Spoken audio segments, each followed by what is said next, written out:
유튜브 채널 가장 많이 본 뉴스, 구독, 좋아요, 알림 설정, 댓글은 저에게 큰 힘이 됩니다.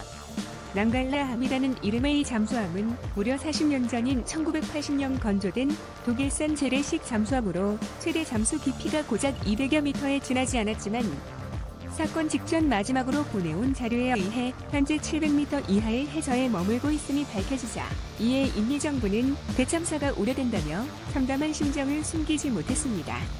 현지 매체들은 앞다투어 이 소식을 보도하며 낭갈라함이 작전 중 침수가 발생하면서 전력이 끊기고 통제력을 잃어 가라앉았을 가능성이 크다고 전하는 한편 해당 잠수함이 재래식인 점을 감안한다면 700m까지 내려갔을 경우 단 한 명의 생존자도 기대하기 어려울 만큼 산산조각이 났을 거라고 보도했습니다.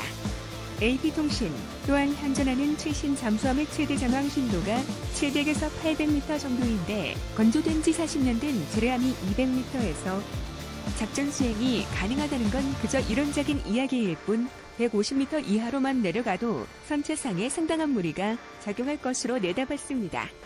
이어 낭갈라함이 침수된 상태로 심해에 가라앉게 되면 선체가 수압을 버틸 수 없고 심각하게 찌그러졌을 가능성이 있는 데다 심해 700m에서 동력을 잃은 채 가라앉은 잠수함을 물 밖으로 끌어올릴 방법은 전혀 없다고 설명하기도 했죠.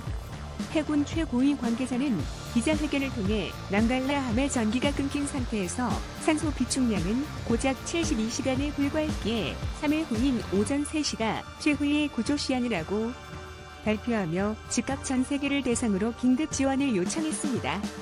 다행히도 주변국들은 즉각 화답했는데요. 싱가포르와 호주, 인도는 구조함을 즉시 현장으로 파견했고 미국은 공수팀을 조직해 구조를 돕기로 했으며 독일과 프랑스, 러시아 역시 지원에 나서기로 전격 결정했습니다.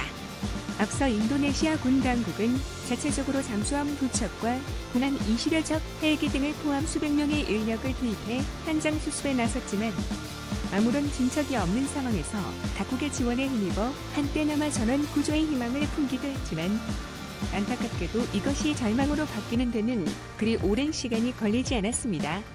정말로 낭갈라함이 해저 700m 이하의 심해로 가라앉았다면 인미의 기술로는 위치를 찾는 데만 열흘 이상의 시간이 소요될 것으로 예상됐고 이는 과거 아르헨티나의 잠수함이었던 산호안호가 44명을 태운 채 실종된 직후 자체적인 수색 전문업체가 투입했음에도 1년이 지나서야 겨우 발견할 수 있었다는 사례에 따른 것이었습니다. 실제로 국방부 또한 낭갈라함의 실종이 안타깝고 탑승자 가족들에게 위로를 전한다며 사실상 구조할 가능성이 극히 낮음을 넌지시 내비치기도 했죠. 결국 인민은 모두를 구하기 위한 최후의 선택을 해야만 했고 자존심을 버린 채 한국을 마지막 카드로 선택합니다. 유튜브 채널 가장 많이 본 뉴스, 좋아요와 구독은 영상 제작에 매우 큰 힘이 됩니다. 그 이유는 한국의 남다른 해양 구조 기술 때문으로 한국 해군은 주변국 중 심해 잠수 구조정을 갖고 있는 몇 안 되는 나라이자 특히 통영함에 탑재되어 있는 수종 무인 탐사기의 경우 최대 3,000m까지 내려가 초음파 촬영이 가능했기에 선체 인양은커녕 위치조차 파악하지 못하고 이는 인류 측은 그야말로 구원의 손길이나 알은 없었는데요. 게다가 탐사기는 로봇팔 2대와 절단기를 장착해 최대 무게 250kg까지 인양할 수 있었는데 2016년 사해로 떨어진 북한 미사일 잔해를 건진 것과 같은 해 9월 강원도 양양 앞바다에 추락한 링스 헬기를 탐색해 해저 1030m 지점에서 조종사의 시신을 성공적으로 인양한 사례를 통해 현실적으로 인도네시아는 지푸라기 잡는 심정으로 한국의 기술에 전적으로 의존할 수밖에 없는 상황이었습니다. 게다가 최근 KF-X 사업 추진 과정에서 분담금 미납과 관련 불미스러운 사건들이 있었음에도 한국 국방부 측이 먼저 나서 구조 지원 의사를 내비쳤고 통영함을 비롯 가용할 수 있는 모든 자원을 적극 검토 중이라는 의사를 전달했기에 이미 국방장관은 지휘고 보고 발받고 뛰어나와 헤아릴 수 없는 감사함을 표하기도 했죠. 한편 사고 원인에 대해 조사던 중 마지막으로 낭갈라함의 정비를 맡은 대우조선해양의 기술력도 재조명됐습니다. 먼저 정확한 사고 경위를 보자면 전문가들의 의견이 갈리긴 했지만 당시 정원이 34명임에도 불구무리하게 정원을 19명 초과해 50명이 넘는 인원을 탑승시킨 것으로 확인되자 이것이 잠수함의 기동에 상당한 무리로 작용했을 것이라 예상됐는데 추가로 발견된 수상한 점이 한두 가지가 아니었던 점과 맞물려 이는 곧 인미군을 겨냥한 거대한 논란으로 번질 조짐을 보이고 있습니다. 통상적인 잠수함의 내구양함이 25년인 걸 감안하면 낭갈라함은 노후한 수준을 넘어 정비조차 제대로 되어 있지 않은 구식 잠수함이었고, 심지어 3년간 장황 훈련에 나선 적이 없었음에도 왜 갑자기 어뢰발사 훈련에 동원한 것이며 이미 군이 모두를 납득시킬 만한 답변을 내놓지 못하다면 이는 곧 군 지도자들의 무능함과 부조의로 인해 발생한 인재라는 것을 명백히 인정하는 꼴이라 비판하기도 했습니다.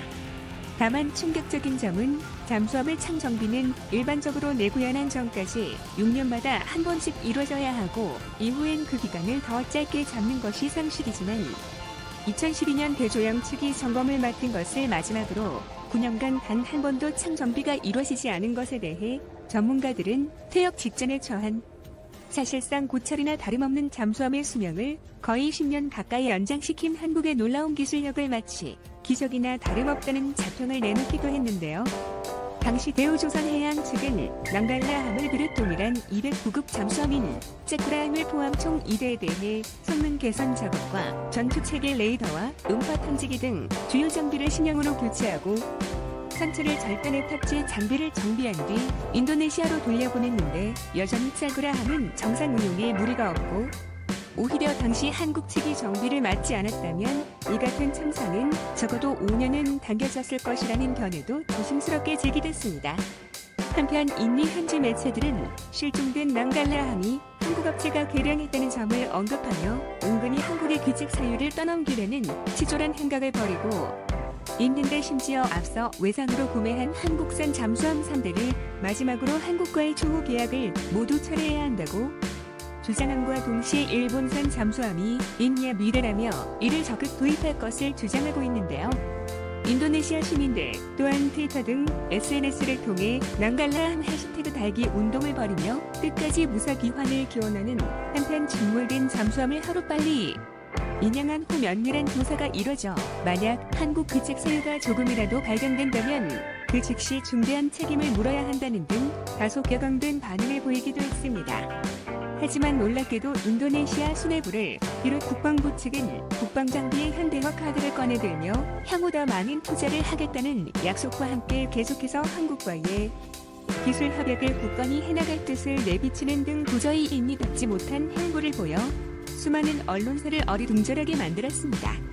이는 사고의 구체적인 정황과 진실을 알고 있는 수뇌부 측이 한국의 잘못은커녕 오히려 그들 때문에 수명 연장이 됐다는 사실을 내심 인정하는 것이며, 더불어 사건 직후 도움을 요청하기도 전 한국 국방부 측이 먼저 나서 기술 지원을 약속한 것에 대해 우호적인 외교적 관계를 염두한 것이라는 추측도 제기됐습니다.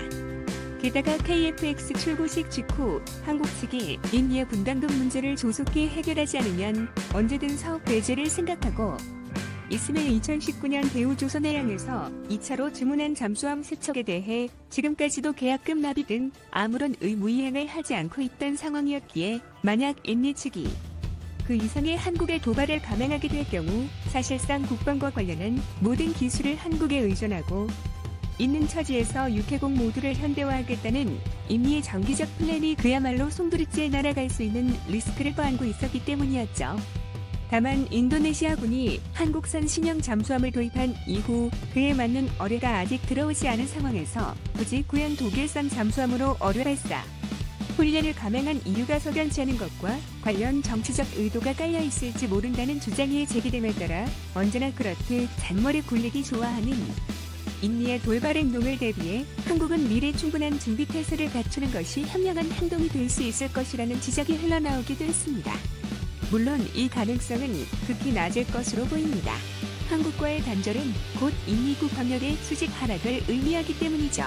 시청해주셔서 감사합니다. 이 동영상은 유튜브 채널 가장 많이 본 뉴스에서 제작하여 게시한다. 구독과 좋아요, 알람 설정은 좋은 영상을 만드는데 많은 힘이 됩니다.